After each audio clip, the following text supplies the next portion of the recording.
पति पत्नी और वो। पति अभी नहा ही रहा था कि तभी फ़ोन पर मैसेज टोन बजी।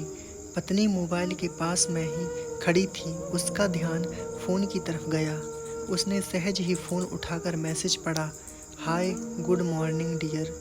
किसी बेबी का मैसेज था। पत्नी सोच में पड़ जाती है कि अब यह बेबी कौन है। तब तक पति भी नहाकर बाहर आ चुका है। पत्नी उसे किसी बेबी का मैसेज आया है बताती है। पति मुस्कुरा देता है। फ़ोन उठाकर उस मैसेज का रिप्लाई करता है, hi baby how are you, और अपने काम में लग जाता है। पत्नी इस रिप्लाई को भी पढ़ती है। अब हर पल पत्नी के दिमाग में यह विचार कौंधता रहता है कि यह बेबी कौन है। शाम को पति घर आता है। पत्नी उससे पूछती है, यह बेबी कौन है।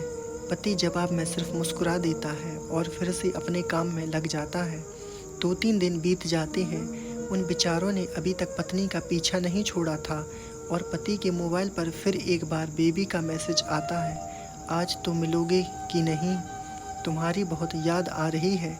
इस मैसेज ने आग में घी का काम किया। पत्नी का शक और भी ज़्यादा पक्का हो गया। बीच बीच में ऐसे मैसेजेस का आदान प्रदान होता रहता और पत्नी के मन में शक की जड़ें और गहरी होती गईं। पति पूछने पर भी जवाब में सिर्फ मुस्कुराकर हटके सिवा कुछ नहीं कहता। यह शक गुस्सा बनकर तब ज्वालामुखी की तरह फट पड़ता है जब एक दिन उसे अपने पति की जेब में सिनेमा की 2 टिकटें मिलती हैं। पत्नी अपने पति से बहुत झगड़ती है। पति उसे समझाने की कोशिश करता है लेकिन वह कोई भी बात सुनने को तैयार नहीं है। पति को भी उस पर गुस्सा आ जाता है और यह झगड़ा और भी ज़्यादा बढ़ जाता है। गुस्से में पति घर से बाहर निकल जाता है। पत्नी का गुस्सा पति से कई गुना ज़्यादा है। तुरंत वो अपना सारा सामान पैक करती है। एक चिट्ठी लिखती है कि मैं मायके जा रही हूँ हमेशा के लिए, और वो अपने पति का घर छोड़कर चली जाती है। गुस्सा शांत होने पर जब पति घर आता है तो चिट्ठी पढ़कर उसके होश उड़ जाते हैं। 10 दिन बीत जाते हैं और गांव के उस घर पर डोरबेल बजती है जहां पत्नी रहने चली गई थी। पत्नी दरवाज़ा खोलती है।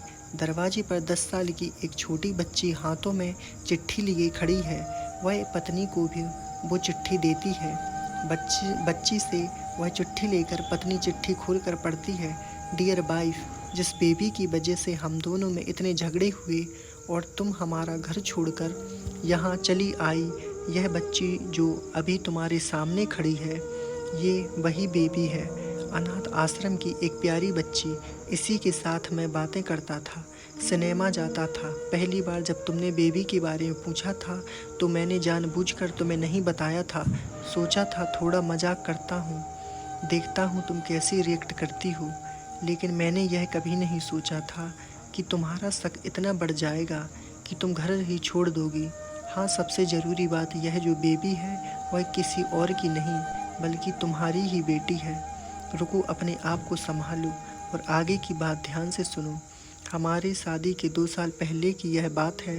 तुम अपने कॉलेज के लास्ट ईयर में थी। तुम्हारे प्रोफेसर ने नोट्स लेने के बहाने तुम्हें बुलाया था और तुम्हें चाय में नशीली दवा खिलाकर ना करने वाला काम किया था।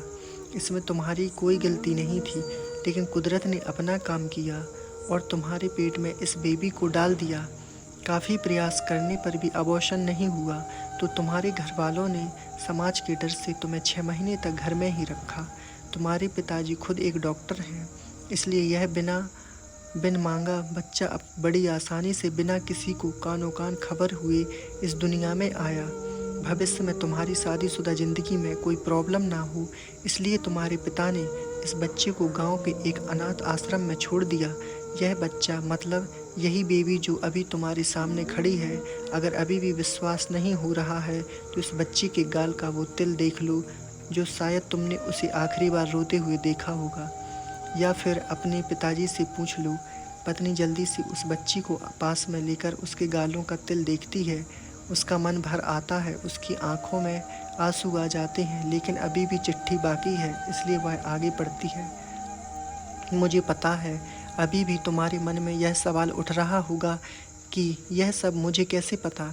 तुम्हें बता दूं कि यह सब तुम्हारे खुद के पिता ने ही अपने मन में उठ रहे पश्चाताप को शांत करने के लिए शादी के 1 महीने पहले मुझसे मिलकर सारी बात मुझे बताई थी।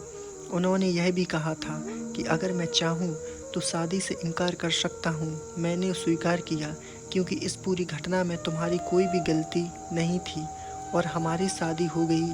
तुमने मुझे बहुत प्यार दिया, लेकिन तुम्हारे पिता से बेबी के बारे में जानने के बाद मैं उसे मिले बिना नहीं रह पाया। मैं बीच बीच में उससे मिलता था। उससे मिलना, उसके साथ समय बिताना मुझे अच्छा लगता था। कितनी प्यारी बच्ची बिना किसी गलती के क्यों सज़ा भुगते। बस इसलिए मैं उसे थोड़ी सी खुशी देने की कोशिश करता था। बस मुझे इतना ही कहना था। अब अगर तुम फिर से अपने घर आकर मेरे साथ रहना चाहो, सिर्फ तभी गैलरी में आ जाओ। तुम्हारा और सिर्फ तुम्हारा डियर पति। बिना एक क्षण की भी देरी के पत्नी दौड़कर गैलरी में पहुंची और रास्ते भर उसका पति खड़ा था। धन्यवाद दोस्तों। अगर आपको स्टोरी अच्छी लगी हो तो प्लीज़ चैनल को सब्सक्राइब करें और वीडियो को लाइक करें और शेयर करें। धन्यवाद।